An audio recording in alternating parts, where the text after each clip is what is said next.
Hi, this video is about patterns and volumes of world trade. Form 7 Economics First Term Content.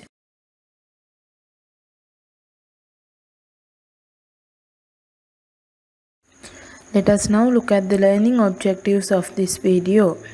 In this video, we will be able to understand the different patterns of trade in different countries. And also, we will identify the causes of changes in the trade patterns.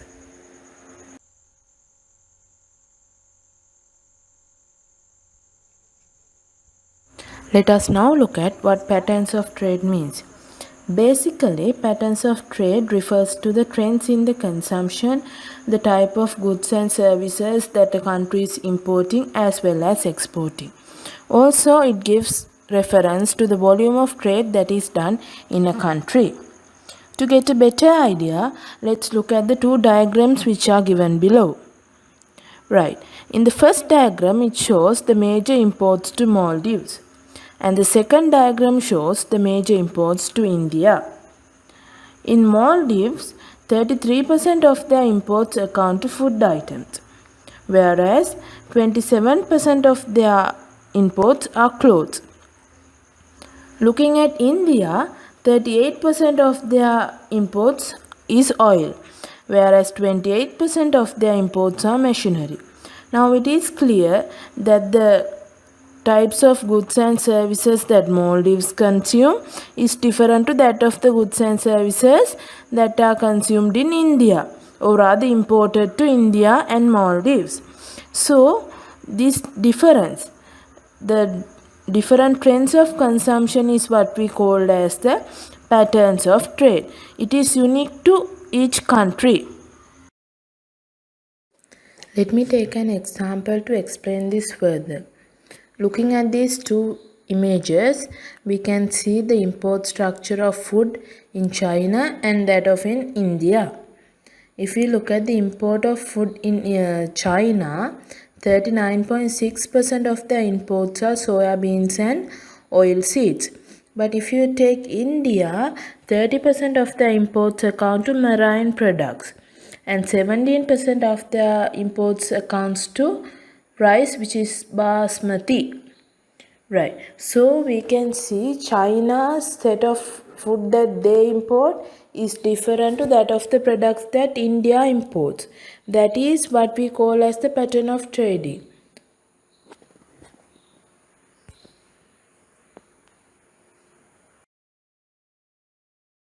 Now we will be looking at the reasons for the changes in trade patterns.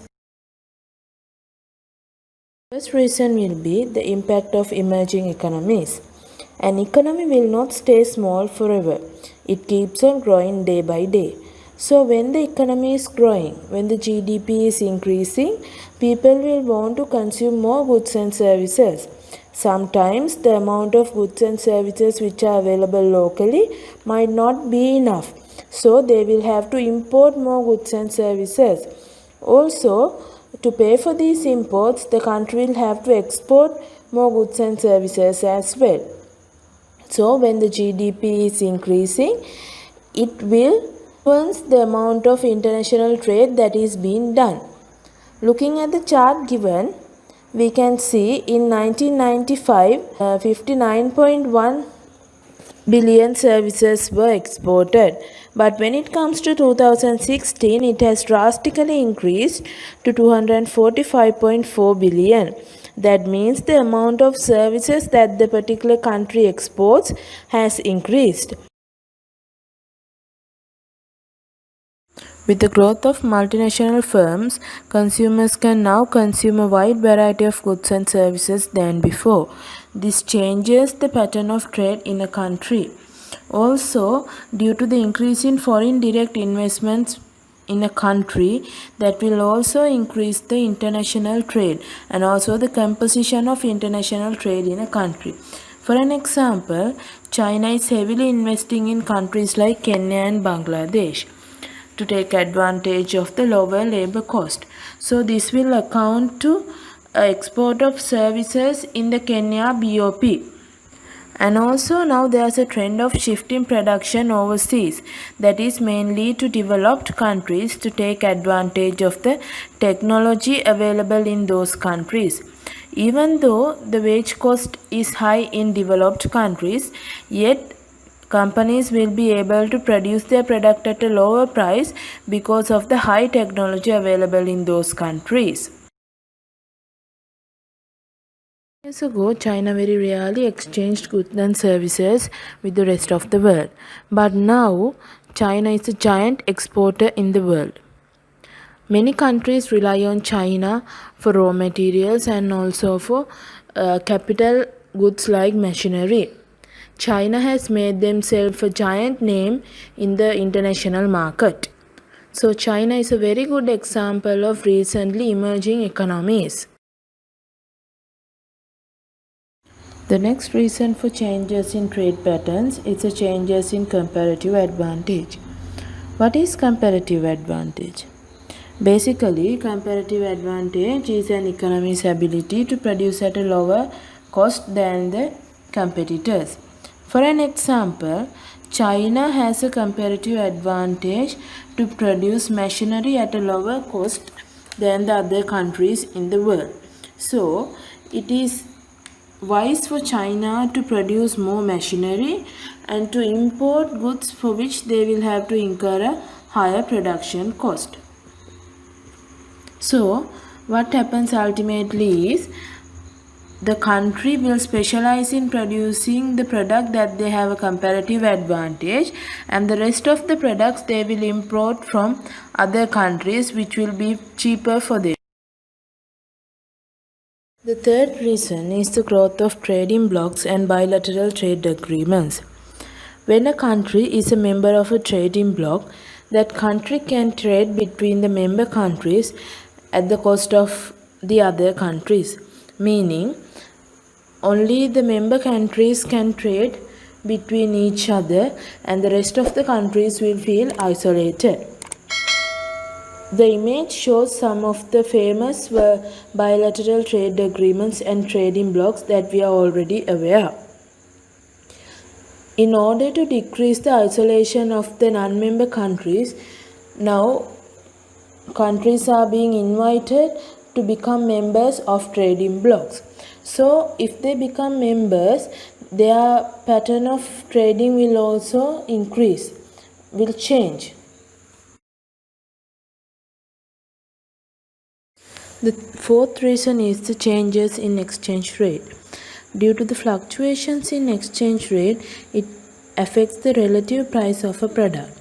For an example, if the value of a Japanese yen decrease comparative to a US dollar, the Japanese exports will become cheaper to the US, whereas the US imports become expensive to Japan. Therefore, the Japanese exports increase, leading to a decrease in US imports. So, when the exchange rate is fluctuating, it will cause a change in the pattern of trade. Short-term fluctuations are likely to make a significant change in the trade patterns, but if it is a long-term change in the exchange rate, that will impact the trade. The final reason is the changes in protectionism between countries. We know protectionism is used to control the amount of trade that happens between two countries. For an example, if there was a quota for importing vehicles to country X, and if the quota is removed, country X can import more vehicles than before. And also, if there was a tariff imposed on imports, and if that tariff is increased, that makes the imports more expensive, therefore leading to a decrease in demand for the imported products. Likewise, when the protectionism mechanisms are changing, it will either increase or decrease the freedom for trade, causing a change in the pattern of trade. When protectionism changes, the countries will get access to new markets, meaning they can supply their goods and services to many more other countries than they are supplying now, because the protectionism is less. And also, if the protectionism increases, that means if countries increasingly impose quotas on imported goods, or if the tariff rates keeps on increasing, then the imports will be discouraged. Also, imports being discouraged means in the other side of the line, another country will suffer from low demand for their export. Now we have identified all the reasons for the changes in the pattern of trade. If we are to summarize, the first reason would be impact of emerging economies. That means when the GDP of a country rises, people will want more goods and services, leading to a change in the pattern of trade. Meaning they will import more goods, they will export more goods, and the type of goods that they require will also change when the level of income increases. And also comparative advantage. Comparative advantage changes over time. So countries will seek to specialize in the products that they have a comparative advantage, and this makes a change in the type of goods and services that are being imported and also exported. Next one is the trading blocks. When a country becomes a member of a trading bloc, they will get the chance of trading with the member countries, and also the isolation of the other countries will also create a change in the pattern of their trade. The next reason is the exchange rate. When the exchange rate changes, some goods and services will become cheaper or rather expensive. Based on whether the price is expensive or cheaper, the demand for that product will also vary with time. So when the exchange rate changes, the demand for the goods and services will also vary. The next one is changes in protectionism. When a country has the freedom to trade, the amount of international trade will increase. But if the protectionisms increase, that means they have barriers towards international trade, meaning the level of international trade that can be done will reduce. So all these reasons will lead towards a change in the pattern of trade in a country. Hope everything is clear.